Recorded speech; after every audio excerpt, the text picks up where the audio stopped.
Lucia Kulas was born and raised in Pesale on Sri Lanka's northwest coast. Families here lost everything during the war between the government and the Tamil Tigers. She says recovery has been hampered by one factor. Because the Indian trawlers come, our income has been affected. The income that should come to us, the fish we should be catching, is being taken away by the Indian trawlers. Researchers say Sri Lanka loses over $50 million every year on prize shrimp and fish stocks to Indian trawlers, which poach in its territorial waters. Lucia put it bluntly. Taking from the neighbor's house is stealing. This is what they're doing, stealing. They come from a neighboring country to ours, to our village. Their boats don't allow ours to fish, but they steal our resources.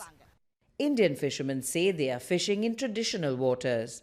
Up to 3,000 boats have been detected crossing the international maritime boundary into Sri Lankan waters on some occasions. The Indian boats are bigger and more powerful than the Sri Lankan vessels, which are forced to stay on land. There's only 3 days to fish in a week. We cannot do that properly. Our nets get cut. We got further and further into debt and we are facing increasing difficulties. Day workers like Suguna, who earn about $4 a day cutting fish, are also affected. We only have work if there is a catch or return home empty-handed. It's with this money that we eat, educate the children and cover expenses. Fishermen-level talks between the two countries in New Delhi ended in stalemate earlier this week. 3 years, we won't tolerate 3 minutes of poaching in our waters. Sri Lanka refused an Indian demand for 85 days of fishing for 3 years.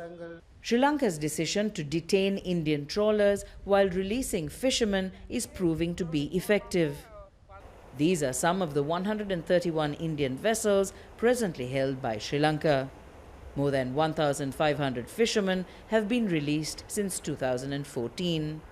Sri Lanka is finally beginning to crack down on large-scale poaching.